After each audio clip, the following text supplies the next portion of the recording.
Business മാനേജ്മെൻറ്റിൻ്റെ ആദ്യ ചാപ്റ്ററിൻ്റെ മൂന്നാമത്തെ ഭാഗത്തേക്കാണ് നമ്മൾ കിടക്കുന്നത്. ഇത് നമ്മൾ ഫങ്ഷൻസ് ഓഫ് മാനേജ്മെൻറ്റിനെ കുറിച്ചിട്ടാണ് ഡിസ്കസ് ചെയ്യുന്നത്. ആദ്യ 2 ക്ലാസ്സുകളും നിങ്ങൾ കൃത്യമായി ശ്രമിച്ചിട്ടുണ്ടെന്നും നോട്ട്സിൻ്റെ സാന്നിധ്യത്തിൽ അത് പഠിക്കാൻ ശ്രമിച്ചിട്ടുണ്ടെന്ന് മനസ്സിലാക്കിക്കൊണ്ട് അടുത്ത ഭാഗത്തേക്ക് കിടക്കുകയാണ്.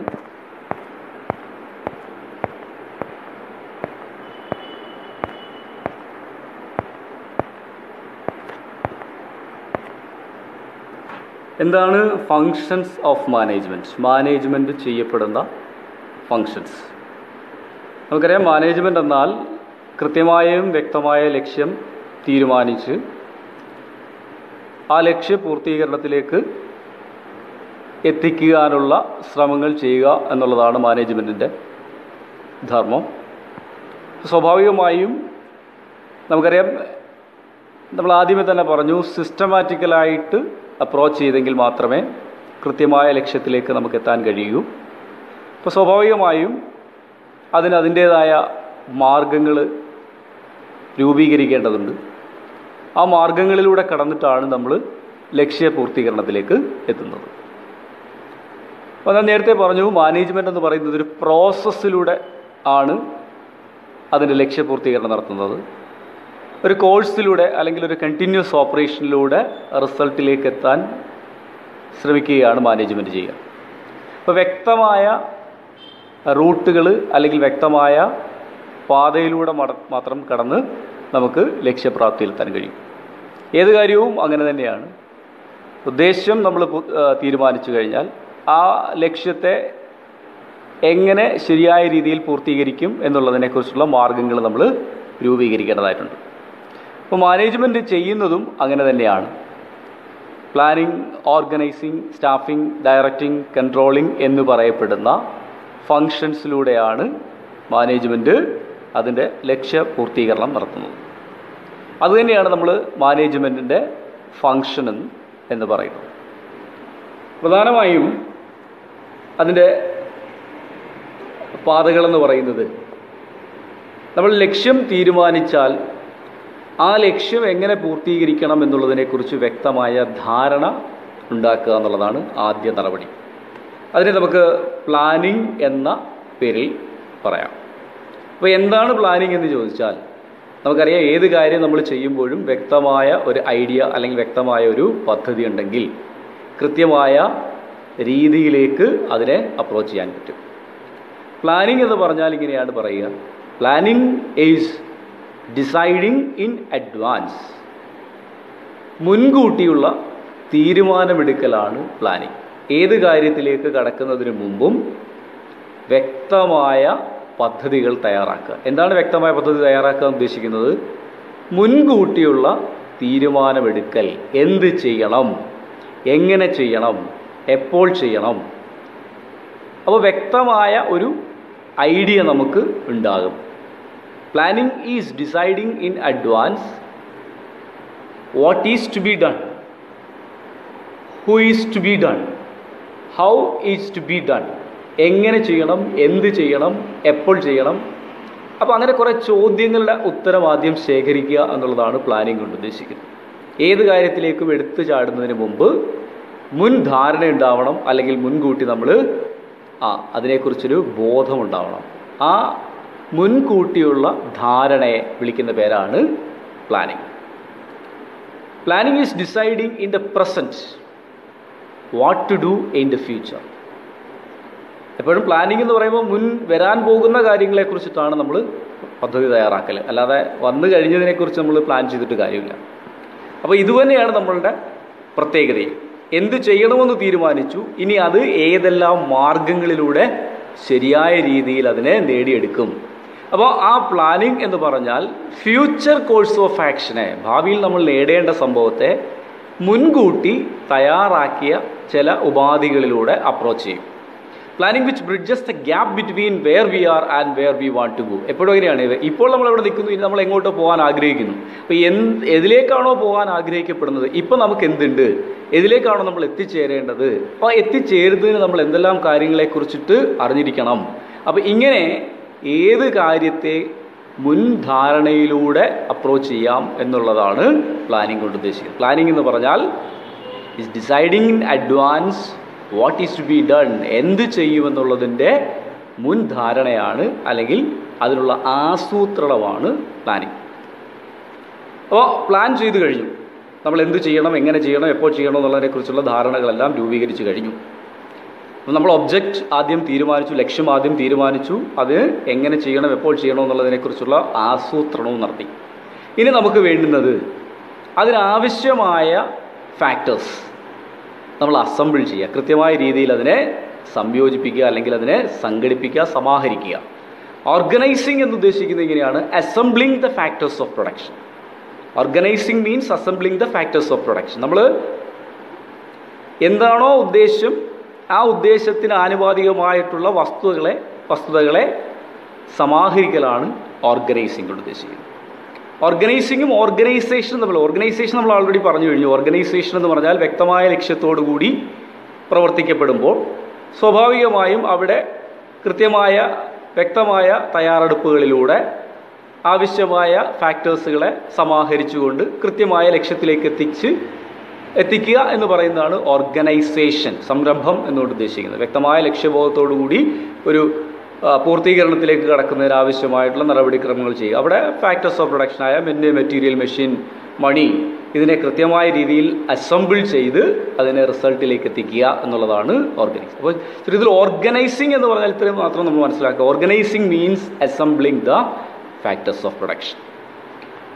മൂന്നാമത് നമ്മൾ ചെയ്യേണ്ടത്, ഇപ്പോൾ പ്ലാൻ ചെയ്ത് കഴിഞ്ഞു, ആവശ്യമായ സംഭവങ്ങളെ ഓർഗനൈസ് ചെയ്തു, ഇനി നമുക്ക് വേണ്ടത് കൃത്യമായും വ്യക്തമായും അതിനെ കൈകാര്യം ചെയ്യുന്നതിനാവശ്യമായ ലേബർ ഫോഴ്സിനെ വിന്യസിക്കുക. ശരിയായ രീതിയിലെ പ്രവർത്തനങ്ങളെ മുന്നോട്ട് കൊണ്ടുപോകാൻ കഴിവുറ്റ തരത്തിലുള്ള ലേബർ ഫോഴ്സ് നമുക്ക് ആവശ്യമാണ്. അപ്പോൾ ഈ ലേബർ ഫോഴ്സിൻ്റെ സെലക്ഷനുമായി ബന്ധപ്പെട്ട സംഭവങ്ങളാണ് മൂന്നാമത്തെ പോയിന്റിൽ പറയുന്നത് സ്റ്റാഫിംഗ്. സ്റ്റാഫിംഗ് എന്നാൽ selecting or choosing the right person for right job. ശരിയായ രീതിയിലുള്ള തൊഴിലാളികളെ അല്ലെങ്കിൽ ലേബേഴ്സിനെ, സ്കിൽഡ് ആൻഡ് അൺസ്കിൽഡ് ലേബേഴ്സിനെ കൃത്യമായ രീതിയിൽ നമ്മൾ ചൂസ് ചെയ്തെങ്കിലേ നമ്മൾ സംഘടിപ്പിച്ചിരിക്കുന്ന ബാക്കി ഫാക്ടേഴ്സ് ഓഫ് പ്രൊഡക്ഷനെ കൃത്യമായ രീതിയിൽ ഉപയോഗിക്കാൻ കഴിയും. അപ്പോൾ അത്തരത്തിലുള്ള അതിന് ക്വാളിഫൈഡ് ആയിട്ടുള്ള ലേബേഴ്സിൻ്റെ സെലക്ഷനുമായി ബന്ധപ്പെട്ട ഭാഗമാണ് മൂന്നാമത്. അപ്പോൾ പ്ലാൻ ചെയ്തതിനാവശ്യമായ സംഭവങ്ങൾ ഓർഗനൈസ് ചെയ്തു. ഇനി നമുക്ക് വേണ്ടുന്നത് അത് ചെയ്യുന്നതിനാവശ്യമായ വ്യക്തമായ ലേബർ ഫോഴ്സിനെ സെലക്ട് ചെയ്യുക. അപ്പോൾ സ്റ്റാഫിങ്ങിനെ കുറിച്ചൊരു ഡെഫിനിഷൻ പറഞ്ഞിരിക്കുന്നത് ഇങ്ങനെയാണ്: staffing functions of management pertains. Staffing എന്ന് പറഞ്ഞാൽ കൃത്യമായ രീതിയിലുള്ള ലേബേഴ്സിനെ സെലക്ട് ചെയ്യുക എന്ന് പറയുമ്പോൾ അതിന് കൃത്യമായ പ്രൊസീജിയറുകളിലൂടെ വേണം നമ്മൾ സെലക്ഷൻ നടത്താൻ. ഏതെങ്കിലും ആളിനെ നമ്മൾ ബന്ധുക്കളെയോ അല്ലെങ്കിൽ സ്വന്തം ആൾക്കാരെ ഉപയോഗിച്ചുകൊണ്ട് നമുക്ക് ബിസിനസ് സംരംഭം നടത്താമെന്ന് പറയുമ്പോൾ അവിടെ വ്യക്തമായ യോഗ്യതകളുള്ളവർ പുറത്തു നിർത്തിക്കൊണ്ട് നമ്മളുടെ ബന്ധുത്വം അല്ലെങ്കിൽ സ്വജനപക്ഷപാതത്തിലൂടെ ലേബേഴ്സിനെ നമ്മൾ വിനിയോഗിച്ചാൽ നമുക്ക് ഉണ്ടാകപ്പെടുന്ന നഷ്ടമെന്ന് പറയുന്നത് ഒരുപക്ഷെ നമുക്ക് പ്രതീക്ഷിക്കുന്നതിലപ്പുറത്തായിരിക്കും. അപ്പോൾ സ്വാഭാവികമായി വേണ്ടുന്നത് അവിടെ ബന്ധുത്വം അല്ലെങ്കിൽ സ്വജനപക്ഷപാതവും ഉപേക്ഷിച്ചിട്ട് നമുക്ക് ചെയ്യാൻ നമ്മൾ എന്ത് നേച്ചറിലുള്ള ജോലിയാണോ ചെയ്യാൻ ഉദ്ദേശിക്കുന്നത് അത് ചെയ്യാൻ യോഗ്യരായുള്ള ശരിയായ ലേബേഴ്സിനെ തിരഞ്ഞെടുക്കുക. അപ്പോൾ അതിനെന്ത് വേണമെന്ന് ചോദിച്ചാൽ കൃത്യമായ റിക്രൂട്ട്മെൻറ്റ് പ്രൊസീജിയറിലൂടെ, സെലക്ഷൻ പ്രൊസീജിയറിലൂടെ നമ്മൾ അവരെ തിരഞ്ഞെടുക്കുക, അവർക്ക് കൃത്യമായ ട്രെയിനിങ് കൊടുക്കുക, അവരെ കൃത്യമായ രീതിയിൽ അവർക്ക് ആവശ്യമായുള്ള ഡെവലപ്മെൻറ്റ്സ്, ദെൻ അവരുടെ പെർഫോമൻസിനെ നമ്മൾ ഇവാലുവേറ്റ് ചെയ്യുക, അവരെ ബൂസ്റ്റപ്പ് ചെയ്യുക. നമ്മളുടെ നീഡ് എന്താണോ ആ നീഡിനെ പ്രൊട്ടക്റ്റ് ചെയ്യത്തക്ക രീതിയിൽ ലേബേഴ്സിനെ നമ്മൾ ശരിയാക്കി എടുക്കുക എന്നുള്ളതാണ് സ്റ്റാഫിംഗ് ഫംഗ്ഷൻ കൊണ്ട് ഉദ്ദേശിക്കുന്നത്. കുറേ കാര്യങ്ങൾ വിശദമായി സംസാരിക്കാൻ ഉണ്ട് എന്നുള്ളത് കൊണ്ട് നമുക്കത് പിന്നീട് ക്ലാസ്സുകളിൽ നമുക്ക് ഈ പറയപ്പെടുന്ന ഫംഗ്ഷൻസ് എല്ലാം തന്നെയാണ് ഇനിയുള്ള ക്ലാസ്സുകളിൽ സംസാരിക്കേണ്ടത്. അപ്പോൾ അതുകൊണ്ട് ജസ്റ്റ് നമ്മൾ അതിൻ്റെ ഒരു ഇൻട്രഡക്ഷൻ ഭാഗം മാത്രമേ സംസാരിക്കുന്നുള്ളൂ. അപ്പോൾ അതുകൊണ്ട് വിശദമായ കാര്യങ്ങൾ നമ്മൾ അടുത്ത ക്ലാസ്സുകളിലേക്ക് സംസാരിക്കുന്നതായിരിക്കും. നാലാമത്തെ ഫംഗ്ഷനായി പറയുന്നത് ഡയറക്റ്റിംഗ് ആണ്. അപ്പോൾ ലേബർ ഫോഴ്സിനെ വരെ നമ്മൾ തിരഞ്ഞെടുത്ത് കഴിഞ്ഞു. ഇനി നമ്മൾ ചെയ്യേണ്ടുന്നത് ഈ പറയപ്പെടുന്ന ഫാക്ടേഴ്സുകളെ എങ്ങനെ നമ്മൾ കൃത്യമായി ഉപയോഗിക്കും. അപ്പോൾ അതിനാവശ്യമായ നിർദ്ദേശങ്ങളിലൂടെ അവരെ പ്രവർത്തനങ്ങളിലേക്ക് പ്രാപ്തരാക്കുക എന്നുള്ളതാണ്. ഇപ്പോൾ ഡയറക്റ്റിംഗ് കൊണ്ട് ഉദ്ദേശിക്കുന്നത് നമുക്കറിയാം, ഡയറക്റ്റിംഗ് എന്ന് പറഞ്ഞാൽ ഗിവിങ് ഇൻസ്ട്രക്ഷൻസ്, നിർദ്ദേശങ്ങൾ കൊടുക്കുക, അവരെങ്ങനെ ചെയ്യണമെന്നുള്ളതിനെക്കുറിച്ചുള്ള നിർദ്ദേശങ്ങൾ നൽകുക. ആ ശരിയായ രീതിയിൽ അതിനെ പ്രവർത്തിപ്പിക്കുന്നതിനാവശ്യമായിട്ടുള്ള ഒരു ഗൈഡ് ലൈൻസ് കൊടുക്കുക എന്നാണ് ഡയറക്റ്റിംഗ് കൊണ്ട് ഉദ്ദേശിക്കുന്നത്. അവിടെ നമ്മൾ ശരിക്കും ഡയറക്റ്റ് ചെയ്യേണ്ടത് ഹ്യൂമൻ ബീയിങ്സിനെ മാത്രമാണ്. മറ്റുള്ള ഫാക്ടേഴ്സ് എല്ലാം തന്നെ ലൈഫില്ലാത്തതാണ്, ജീവനില്ലാത്തതാണ്. ഇതിൽ ജീവനുള്ള ഒരേ ഒരു ഫാക്ടറാണ് ഹ്യൂമൻ ബീയിങ്സ്. അവർക്കാണ് വ്യത്യാസങ്ങളും ചലനങ്ങളും ഉണ്ടാകുന്നത്, അല്ലെങ്കിൽ അവർക്കാണ് താല്പര്യങ്ങൾ കൂടുതലുള്ളതുകൊണ്ട്. അപ്പോൾ ഓർഗനൈസേഷൻ്റെ താല്പര്യങ്ങളിലേക്ക് അവരെ കൊണ്ടുവരണമെങ്കിൽ നമ്മൾ അവർക്ക് കൃത്യമായ നിർദ്ദേശങ്ങളും കൃത്യമായിട്ടുള്ള ഇൻസ്ട്രക്ഷൻസും നൽകിയെങ്കിൽ മാത്രമേ അവരെ നമുക്ക് നമ്മളുടെ താല്പര്യങ്ങൾക്കനുസരിച്ച് കൊണ്ടുവരാൻ കഴിയൂ. അപ്പോൾ കൃത്യമായ നിർദ്ദേശങ്ങൾ നൽകി, ഗൈഡ് ലൈൻസ് നൽകിക്കൊണ്ട് ഓർഗനൈസേഷൻ്റെ നീഡിനെ പ്രൊട്ടക്റ്റ് ചെയ്യാൻ ശ്രമിക്കുക എന്നുള്ളതാണ് ഡയറക്റ്റിംഗ് എന്ന ഫംഗ്ഷൻ ഉദ്ദേശിക്കുന്നത്. ഇതിന് 3-4 എലമെൻറ്റുകളുണ്ട്: സൂപ്പർവിഷൻ, ലീഡർഷിപ്പ്, കമ്മ്യൂണിക്കേഷൻ. എന്താണെന്നുള്ളതിനെക്കുറിച്ച് വിശദമായി നമ്മൾ പിന്നീടുള്ള ക്ലാസ്സുകളിൽ സംസാരിക്കും. അതിന് 5ാമത്തെ ഫംഗ്ഷനായ കൺട്രോളിംഗ് ആണ് അടുത്തത്. കൺട്രോളിംഗ് എന്ന് പറഞ്ഞാൽ നമ്മൾ ഈ പറയപ്പെടുന്ന എല്ലാ കാര്യങ്ങളും വ്യക്തമായി നമ്മൾ ചെയ്തു കഴിഞ്ഞു എങ്കിലും നമ്മളുടെ റൂട്ടിൽ നിന്ന് എപ്പോഴെങ്കിലും വ്യതിചലനം ഉണ്ടായാൽ അതിനെ ശരിയായ മാർഗത്തിലേക്ക് നയിക്കണമെങ്കിൽ നിയന്ത്രണം ആവശ്യമാണ്. ഇപ്പോൾ ഏതൊരു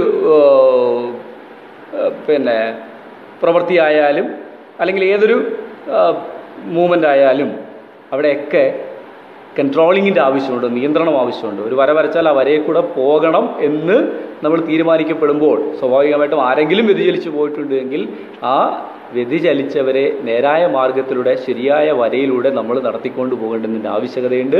എങ്കിൽ മാത്രമേ നമ്മൾ എന്ത് തീരുമാനിച്ചോ ആ തീരുമാനത്തിലേക്ക് നമുക്ക് എത്തിക്കാൻ കഴിയും. ഇപ്പോൾ വീടിൻ്റെ പ്ലാൻ വരച്ചിട്ട് ചെയ്യുന്നത് വേറെ രീതിയിലായാൽ പ്ലാൻ അനുസരിച്ചുള്ള വീടായിരിക്കണമെന്നില്ല നമുക്ക് പൂർത്തീകരണത്തിൽ വരുന്നത്.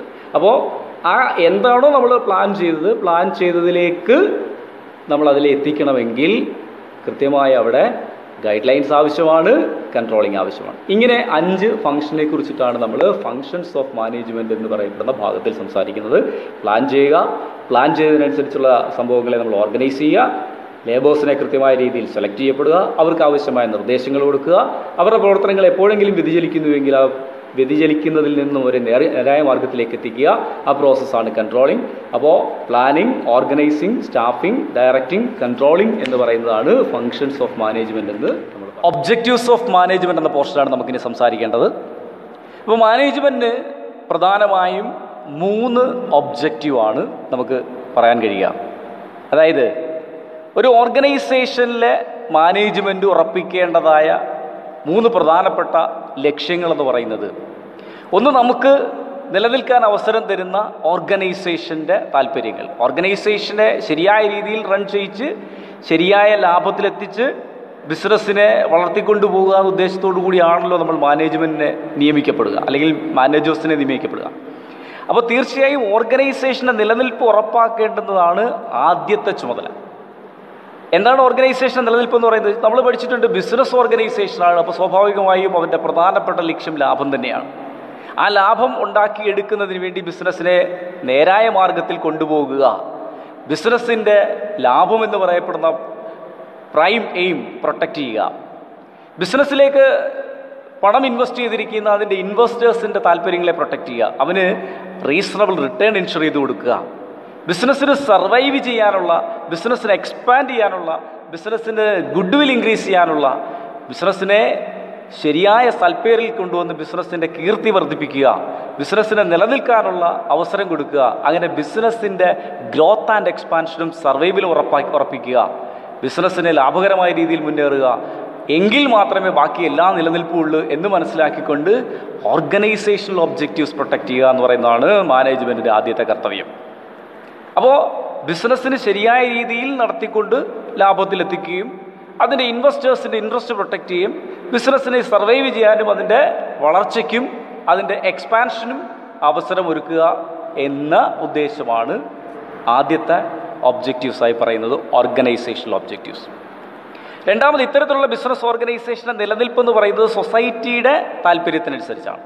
സൊസൈറ്റി എന്താഗ്രഹിക്കുന്നു അത്തരത്തിലുള്ള ഉൽപ്പന്നങ്ങൾ ഉൽപ്പാദിപ്പിച്ചും സൊസൈറ്റിയെ പ്രൊട്ടക്റ്റ് ചെയ്തും സോഷ്യൽ റെസ്പോൺസിബിലിറ്റി കീപ്പപ്പ് ചെയ്യാതെ ഒരു ബിസിനസ് ഓർഗനൈസേഷനും നിലനിൽക്കാൻ കഴിയില്ല. സൊസൈറ്റിക്ക് എന്തൊക്കെയാണ് ആവശ്യം, സൊസൈറ്റിയുടെ ആവശ്യങ്ങളനുസരിച്ച് നമ്മൾ ഉൽപ്പന്നങ്ങൾ ഉൽപ്പാദിപ്പിക്കുക, അവർക്ക് ന്യായമായ വിലയിൽ ഉൽപ്പന്നങ്ങൾ എത്തിച്ചു കൊടുക്കുക, എംപ്ലോയ്മെൻറ്റ് ഓപ്പർച്യൂണിറ്റീസ് ക്രിയേറ്റ് ചെയ്ത് കൊടുക്കുക. അപ്പോൾ അങ്ങനെ സോഷ്യൽ കമ്മിറ്റ്മെൻറ്റ്സ്, നമ്മൾ സോഷ്യൽ റെസ്പോൺസിബിലിറ്റി പഠിച്ചിട്ടുണ്ട്, അത്തരം സോഷ്യൽ കമ്മിറ്റ്മെൻറ്റ്സും താല്പര്യങ്ങളും സൊസൈറ്റിയുടെ താല്പര്യങ്ങളും പ്രൊട്ടക്റ്റ് ചെയ്യുക എന്നുള്ളതാണ് രണ്ടാമത്തെ ഒബ്ജക്റ്റീവായി, സോഷ്യൽ ഒബ്ജക്റ്റീവ്സായി പറയുന്നത്. മൂന്നാമത് പേഴ്സണൽ ഒബ്ജക്റ്റീവാണ്. കാരണം ബിസിനസ്സിൻ്റെ നിലനിൽപ്പ് ഉറപ്പാക്കിയാൽ മാത്രമേ നമ്മൾക്കും നിലനിൽപ്പുള്ളൂ. ഇതിൽ മാനേജേഴ്സ് ആയിക്കോട്ടെ, വർക്കേഴ്സ് ആയിക്കോട്ടെ, ലേബേഴ്സിൻ്റെ നിലനിൽപ്പുള്ളൂ. നമ്മൾക്ക് നമ്മളുടെ വരുമാന മാർഗമായിട്ടും നമ്മളുടെ നിലനിൽപ്പായിട്ടും നമ്മളുടെ ജോബ് സെക്യൂരിറ്റിയും എൻഷുർ ചെയ്യണമെങ്കിൽ നമ്മുടെ ബിസിനസ് ഓർഗനൈസേഷൻ ശരിയായ രീതിയിൽ പ്രവർത്തിച്ച് നിലനിന്നെങ്കിലേ പറ്റൂ. നമ്മുടെ പേഴ്സണൽ ഒബ്ജക്റ്റീവ് എന്ന് ഉദ്ദേശിക്കുന്നത് നമുക്ക് ന്യായമായ ലാഭമല്ല, പ്രതിഫലം ലഭിക്കണം, നമുക്ക് നല്ല വർക്കിംഗ് കണ്ടീഷൻ ലഭ്യമാക്കണം, ഓപ്പർച്യൂണിറ്റീസ് കൂടുതൽ അവസരങ്ങൾ നമുക്ക് ലഭിക്കണം, മാനേജ്മെൻറ്റ് പാർട്ടിസിപ്പേഷൻ ലഭിക്കുക, നമ്മളുടെ ജോബ് സെക്യൂരിറ്റി എൻഷുർ ചെയ്യുക. അത്തരത്തിലുള്ള വ്യക്തിപരമായ താല്പര്യം കൂടി അതിലൂടെ നമ്മൾ സംരക്ഷിക്കപ്പെടുന്നു. അപ്പോൾ ഈ 3 പ്രധാനപ്പെട്ട ഒബ്ജക്റ്റീവാണ് ബിസിനസ് മാനേജ്മെൻറ്റിന് ഉള്ളതായി നമുക്ക് പറയാം. അടുത്ത നമുക്ക് നോക്കേണ്ടത് ഇത്തരത്തിലൊരു ബിസിനസ് ഓർഗനൈസേഷൻ മാനേജ്മെൻറ്റിന് ആവശ്യമുണ്ടോ എന്നുള്ളതിനെക്കുറിച്ചാണ്. ഇമ്പോർട്ടൻസ് അല്ലെങ്കിൽ സിഗ്നിഫിക്കൻസ് ഓഫ് മാനേജ്മെൻറ്റിന് ബിസിനസ് ഓർഗനൈസേഷനിൽ എന്ത് പ്രാധാന്യം, അല്ലെങ്കിൽ എന്തിനു വേണ്ടിയിട്ടാണ് നമ്മളൊരു മാനേജ്മെൻറ്റിനെ അല്ലെങ്കിൽ മാനേജേഴ്സ് ടീംസിനെ അപ്പോയിൻറ്റ് ചെയ്യപ്പെടുന്നത് എന്നുള്ളതിനെക്കുറിച്ചിട്ടാണ് അടുത്തതായി നമുക്ക് പറയേണ്ടത്. Management is indispensable for the success of every organization. കാരണം in the absence of it the resources of production remain resources and never become production. നമ്മൾ നേരത്തെ മാനേജ്മെൻറ്റിനെ കുറിച്ച് പറഞ്ഞപ്പോൾ തന്നെ പറഞ്ഞു, ഒരു ബിസിനസ് ഓർഗനൈസേഷൻ്റെ അല്ലെങ്കിൽ ഒരു ഇൻഡസ്ട്രിയുടെ നിലനിൽപ്പ് എന്ന് പറയുന്നത് നമ്മളുടെ ലഭ്യമായ റിസോഴ്സസുകളെ ശരിയായ രീതിയിൽ വിനിയോഗിച്ചുകൊണ്ട് ശരിയായ ഔട്ട്കം ഉണ്ടാക്കിക്കൊണ്ട് ബിസിനസ്സിനെ നിലനിർത്തുക അല്ലെങ്കിൽ സൊസൈറ്റിയെ സെർവ് ചെയ്യുക എന്നുള്ളതാണ്. അപ്പോൾ സ്വാഭാവികമായിട്ടും ഒരു സിസ്റ്റമാറ്റിക്കൽ അപ്രോച്ചസിലൂടെ ഉള്ള റിസോഴ്സസുകളെ കൃത്യമായ രീതിയിൽ വിനിയോഗിച്ചുകൊണ്ട് അതിൻ്റെ ഔട്ട്കമാക്കി ഉൽപ്പന്നങ്ങളാക്കി സമൂഹത്തിലെത്തിക്കാൻ നമുക്ക് നല്ലൊരു മാനേജ്മെൻറ്റ് അല്ലെങ്കിൽ നല്ലൊരു ഫോഴ്സ് ആവശ്യമാണ്. അപ്പോൾ അത്തരത്തിൽ ഈ റിസോഴ്സസുകളെ ശരിയായ രീതിയിൽ വിന്യസിക്കുന്നതിനും ശരിയായ രീതിയിൽ ഉപയോഗിച്ചുകൊണ്ട് ഉൽപ്പന്നങ്ങൾ ഉണ്ടാക്കിയെടുക്കുന്നതിനും ആവശ്യമായ ഒരു ബാക്ക് ബോണാണ് മാനേജ്മെൻറ്റ് എന്ന് പറയുന്നത്. അപ്പോൾ അത്രത്തോളം പ്രാധാന്യം മാനേജ്മെൻറ്റ് ഉണ്ട് എന്ന് നമ്മൾ ഓൾറെഡി മനസ്സിലാക്കി കഴിഞ്ഞു. അപ്പോൾ ഇവിടെ നമ്മൾ ഇമ്പോർട്ടൻസ് ഓഫ് മാനേജ്മെൻറ്റ് അല്ലെങ്കിൽ സിഗ്നിഫിക്കൻസ് ഓഫ് മാനേജ്മെൻറ്റ് എന്ന കൺസെപ്റ്റ് കൊണ്ട് ഒരു 5 അവരുടെ ഇമ്പോർട്ടൻസിനെ കുറിച്ച് പറയുന്നു. ഒന്ന്, അച്ചീവ്മെൻറ്റ് ഓഫ് ഗ്രൂപ്പ് ഗോൾ. നമുക്കറിയാം ഒരു ഓർഗനൈസേഷൻ എന്ന് പറയുന്നത് നമ്പർ ഓഫ് പേഴ്സൺസ് വർക്ക് ചെയ്യപ്പെടുന്നതാണ്, number of division of persons work ചെയ്യപ്പെടുന്നതാണ്. അപ്പോൾ സ്വാഭാവികമായിട്ടും ഒരു ഗ്രൂപ്പ് എഫേർട്ട് പ്രൊട്ടക്റ്റ് ചെയ്യുക എന്ന് പറയുന്നതാണ്, അല്ലെങ്കിൽ ഒരു ഗ്രൂപ്പ് ഗോൾ നേടിയെടുക്കുക എന്ന് പറയുന്നതാണ് മാനേജ്മെൻറ്റിൻ്റെ പ്രധാനപ്പെട്ട ഉദ്ദേശം. It is the management which direct the group efforts towards the attainment of various objectives. It brings the human and non human resources together. Human റിസോഴ്സസിനെയും നോൺ ഹ്യൂമൻ റിസോഴ്സസിനെയും ശരിയായ രീതിയിൽ ഉപയോഗിച്ചുകൊണ്ട് ഓർഗനൈസേഷണൽ ഒബ്ജക്റ്റീവ്സ് നേടിയെടുക്കാൻ പ്രവർത്തിക്കപ്പെടുന്ന ഒരു ഫോഴ്സാണ്. അപ്പോൾ സ്വാഭാവികമായിട്ടും അവരുടെ പ്രധാനപ്പെട്ട കർത്തവ്യങ്ങളും അല്ലെങ്കിൽ അവരുള്ളത് കൊണ്ടുള്ള നമ്മളുടെ ഒരു നേട്ടവും അത് തന്നെയാണ്.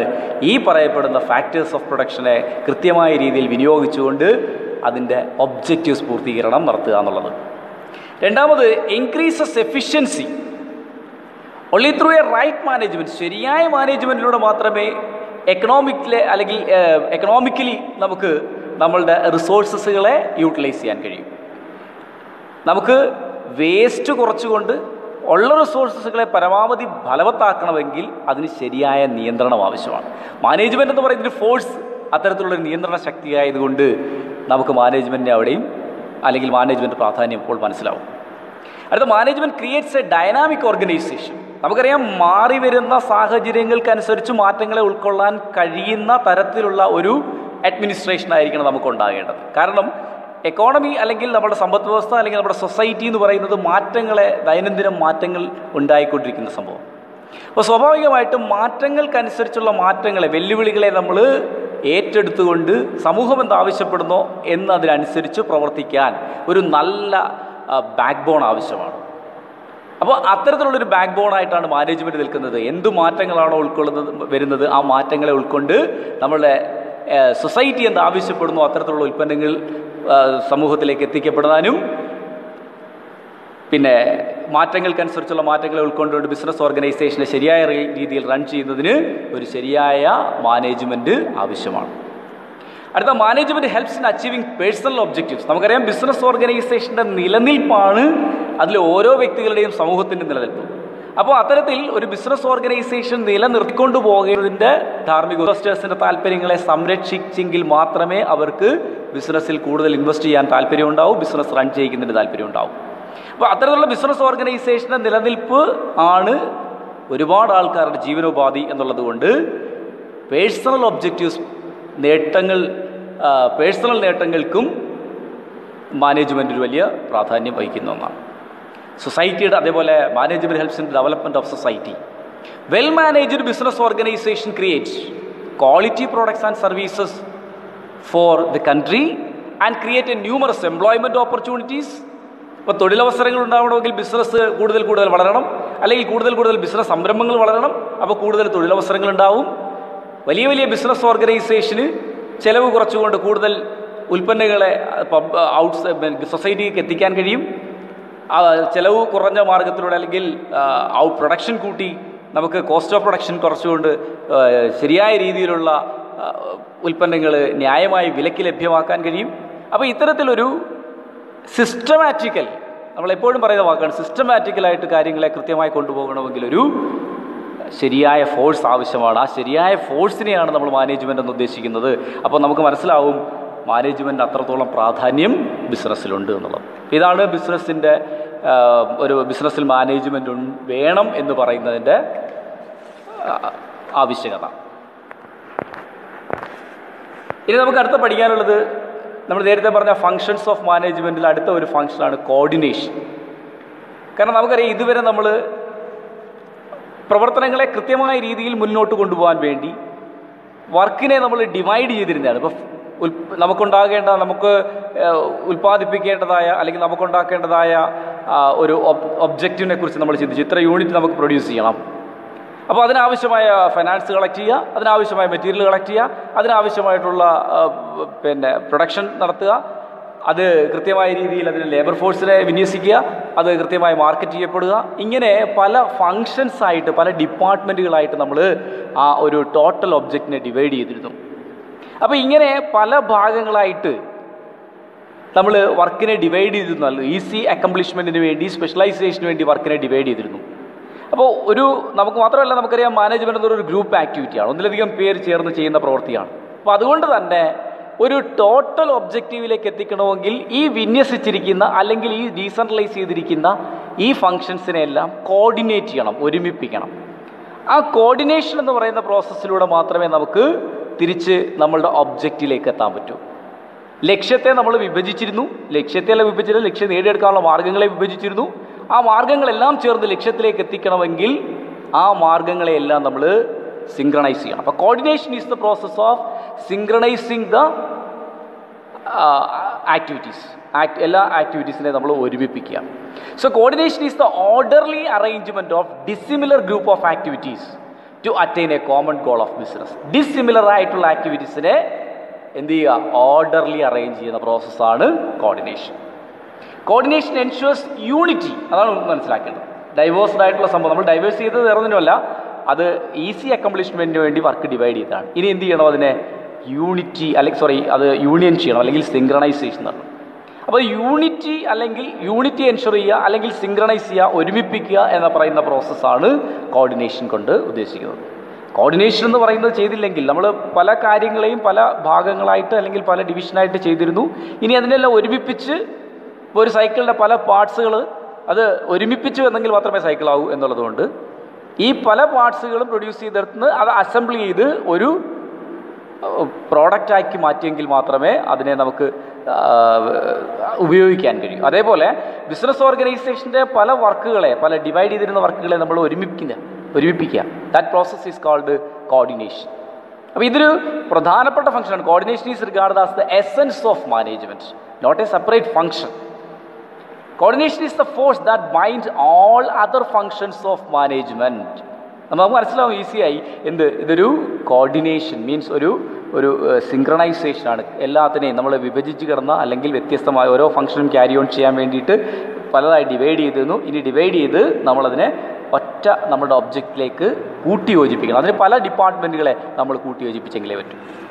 കോർഡിനേഷൻ്റെ നിർവചനം ഇങ്ങനെ കൊടുത്തിരിക്കുന്നത് ഇറ്റ് ഹാർമണൈസസ്, സിങ്ക്രണൈസസ് ആൻഡ് യൂണിഫൈസ് എന്ത് individual efforts four better action and better off business objectives. അത് മനസ്സിലാവും നമുക്കില്ലേ? സിങ്ക്രണൈസേഷൻ അല്ലെങ്കിൽ യൂണിഫൈ ചെയ്യുക, എന്ത് ഇൻഡിവിജ്വൽ എഫേർട്ടിനെ നമ്മൾ യൂണിഫൈ ചെയ്യുക. നമ്മൾ പറഞ്ഞ ഗ്രൂപ്പ് എഫേർട്ടാണ്. ഗ്രൂപ്പ് എഫേർട്ട് എന്ന് പറയുമ്പോഴും ഈ ഗ്രൂപ്പിനെ നമ്മൾ സിങ്ക്രണൈസ് ചെയ്തിട്ടാണ് ഗ്രൂപ്പ് ആക്കുന്നത്. ഇൻഡിവിജ്വൽ എഫേർട്ടുകളെ നമ്മൾ സിങ്ക്രണൈസ് ചെയ്ത് ഗ്രൂപ്പ് എഫേർട്ടാക്കി മാറ്റുകയാണ്. So that process is called coordination. ഇനി നമുക്ക് കോർഡിനേഷൻ്റെ നേച്ചറിനെ കുറിച്ച് പറയാം.